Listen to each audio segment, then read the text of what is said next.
रुड़की के मंगलोर कस्बे में पूर्व राज्य मंत्री आदित्य राणा ने पत्रकार वार्ता का आयोजन किया। पत्रकारों को संबोधित करते हुए पूर्व राज्य मंत्री आदित्य राणा ने कहा कि कल 16 अक्टूबर को पूर्व मुख्यमंत्री हरीश रावत के नेतृत्व में किसान सम्मान यात्रा निकाली जाएगी, जिसको लेकर सभी तैयारियां पूरी कर ली गई हैं। उन्होंने कहा कि कल ट्रैक्टरों के माध्यम से गुरुकुल नारसन से रुड़की के स्ट्रेम होटल तक विशाल किसान सम्मान यात्रा निकाली जाएगी, जिसमें हजारों की संख्या में किसान शामिल होंगे और सरकार को चेताने का काम करेंगे। उन्होंने कहा कि किसानों के सम्मान में पहली बार यात्रा झबरेड़ा से निकाली गई थी और अब गुरुकुल नारसन से रुड़की तक दूसरी यात्रा कल निकाली जा रही है, जिसमें पूर्व मुख्यमंत्री हरीश रावत शामिल रहेंगे।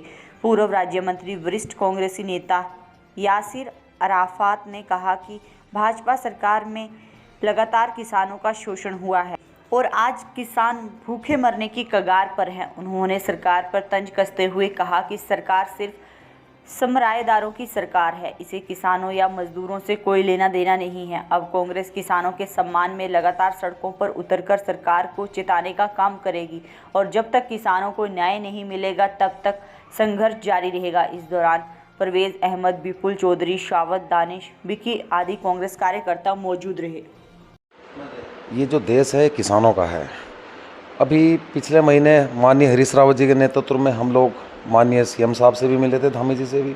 हमारी 3-4 प्रमुख मांगे हैं कि आप जो इतनी बड़ी आपदा हरिद्वार के अंदर आई है कि किसान आज चौपट उसकी फसल हो गई है, उसका मुआवजा जो है सम्मानजनक दें।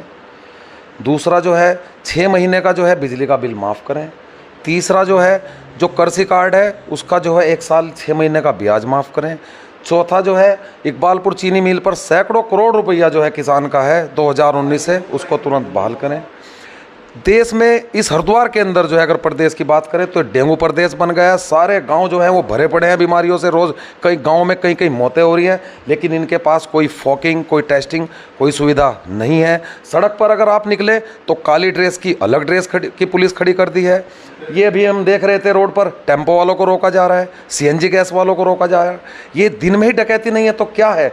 इन सब के खिलाफ जो है हम लोग कल आने वाले 16 तारीख को 1 बजे से गुरुकुल नारसन से ट्रैक्टर ट्रॉली किसान सम्मान रैली के रूप में जो है इस सरकार को माननीय हरीश रावत जी के नेतृत्व में चेताने का काम करेंगे। कहाँ तक ये गुरुकुल नारसन से 1 बजे स्टार्ट होगी और इसका समापन जो है सेंट्रम होटल पर होगा। वहाँ पर आप सबकी चाय पानी की व्यवस्था की हुई है। उसके बाद कुछ 10-5 ट्रैक्टरों से जो है हम लोग जो हैं तहसील के अंदर जाएंगे, जहां हमारे किसान 3.5 महीने से धरने पर बैठे हुए हैं। ये कोई सरकार का प्रतिनिधि कोई उनकी सुध लेने को तैयार नहीं है। हम उनको जाकर अपना समर्थन देने का काम करेंगे। किसान सम्मान यात्रा निकालेगी, कल दूसरी यात्रा है, आगे भी और यात्रा निकालेगी। बिल्कुल निकाली जाएगी। एक और बात है कि इकबालपुर में धरने पर भी हरीश रावत जी को एक रात पर बैठना पड़ा था। देखिए माननीय हरीश रावत जी ने इस सरकार को कई बार चेताया है। हम लोग भी उस प्रतिनिधिमंडल में थे जब पिछले महीने हम धामी साहब से मिले थे, माननीय मुख्यमंत्री साहब से। उन्होंने हमें आश्वासन भी दिया था, 10 दिन का टाइम दिया था, लेकिन इनके कानों पर कोई जून नहीं रेंग रही है। इस चीज़ को हम अपनी किसान की हक की लड़ाई लड़ने के लिए, इनको याद दिलाने के लिए हम रेगुलर धरना प्रदर्शन करेंगे। अभी हमने इकबालपुर में किया था, उसके बाद हम लोगों ने अभी 15 दिन पहले झबरेड़ा में किया था, किसान यात्रा की थी। अब जो है हम गुरुकुल नारसन में कर रहे हैं, इसके बाद लक्सर में होगी, खानपुर में होगी। कांग्रेस हमेशा ही किसान के साथ खड़ी रही है, हमेशा ही कांग्रेस सबकी पार्टी रही है। किसान की, मजदूर के, सबके हितों की बात कांग्रेस ने की है। लेकिन ये जो सरकार है ये केवल पूंजीपतियों की सरकार है, ये केवल पूंजीपतियों की बात करती है। अब रही 2024 की बात, तो जनता जो है वो मूड बना चुकी है। इनको सबक सिखाने का काम जनता 2024 में करने जा रही है।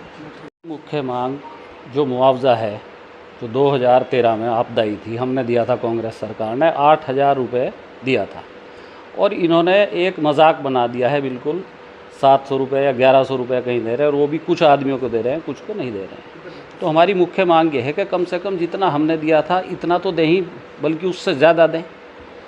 ये हमारी मांग है और हम सरकार को जताना चाहते हैं किसानों को ला के सड़क पे कि भाई पेट हम पालते हैं और सरमाएदारों के हक में आप 1 मिनट में कितने कर्जे माफ़ कर देते हैं। तो क्या यह सरकार सरमाएदारों की है या जो हमारा 80% हिंदुस्तान की आबादी है मजदूरों की और किसानों की, उनकी है? हम ये जताना चाहते हैं सरकार को कि आप अपनी नीयत साफ़ करें कि आप सरमाएदारों की सरकार है या किसानों की और मजदूरों की? वैसे 4 महीने लगातार बरसात चली है, 5 महीने जी बिजली के टोल नहीं चल पाए, जी। लेकिन कहीं ना कहीं उनके ऊपर जो ठोक बिल थोपा जा रहा है।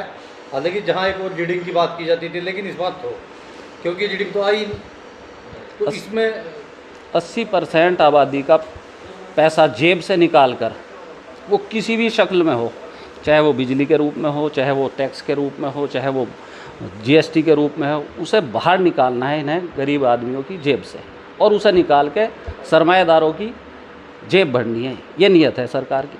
तो कल सरकार को किस तरह की चेतावनी दी जाएगी? सरकार को चेतावनी ये दी जाएगी कि ये मुल्क जो है ये किसानों का है और मजदूरों का है। या तो सुधर जाएं आप, नहीं तो अगली बार आपका जो है सारी मजदूर और किसान मिल के और आपकी सत्ता को उखाड़ फेंकेंगे।